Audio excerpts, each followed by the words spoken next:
রক্তের বিনিময়ে, অর্থাৎ মুগ্ধ এবং আবু সাঈদের রক্তের বিনিময়ে যে দ্বিতীয় স্বাধীন বাংলাদেশের যে পাওয়া, সেই পাওয়াটার অর্জন অনেকটাই ম্লান হয়ে যাবে এবং এই সরকার অনেকটাই প্রশ্নবিদ্ধ হয়ে যাবে যদি তারা আগের যে সিস্টেম ছিল কোটা পদ্ধতি বহাল রেখে আমাদের এই রেজাল্টটা পাবলিশ করে। সেক্ষেত্রে আমরা সরকারের দৃষ্টি আকর্ষণ করছি, বিশেষ করে আমাদের যে গর্ব ডক্টর মোহাম্মদ ইউনূস, বাংলাদেশের না, তিনি সারা পৃথিবীর গর্ব ডক্টর মোহাম্মদ ইউনূসের প্রতি, যে উনি এই দৃষ্টিতে এই প্রেক্ষাপটে নিজে যাতে হস্তক্ষেপ করেন এবং অনতি বিলম্বে আমাদের রেজাল্ট প্রকাশ করার জন্য কার্যকর ব্যবস্থা গ্রহণ করেন।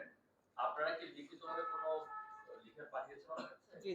জি, আমরা প্রত্যেকটা অধিদপ্তর, ডিপি যে অধিদপ্তর আমাদের প্রাইমারি গণশিক্ষা অধিদপ্তর, সেখানে পাঠিয়েছি, মন্ত্রণালয়ে পাঠিয়েছি, জনপ্রশাসন মন্ত্রণালয়ে স্মারকলিপি দিয়েছি এবং আপনাকে আমি এই ব্যাপারে আশ্বস্ত করতে চাই, ডিজি মহোদয়ের সাথে কথা হয়েছে আমাদের এবং 3 জন সিনিয়র সচিবের সাথে কথা হয়েছে। আমরা অত্যন্ত ভারাক্রান্ত এবং দুঃখের সহিত বলতে চাচ্ছি যে কারো থেকে আমরা কোনো ধরনের আশানুরূপ ফলাফল এখন পর্যন্ত পাইনি, যে আশ্বাস যে এটা হতে পারে। অথচ দেখুন পিএসসি সর্বশেষ, পিএসসি যদি বদল করতে পারে ওনাদের সিদ্ধান্ত, এবং রেলওয়ে কিন্তু সংশোধন করে ওনাদের রেজাল্ট প্রকাশ করেছে। আর একটা গতকালকে রাত্রে ঢাকা কর অঞ্চলের রেজাল্ট দিয়েছে, সেখানেও কিন্তু নতুন প্রজ্ঞাপনের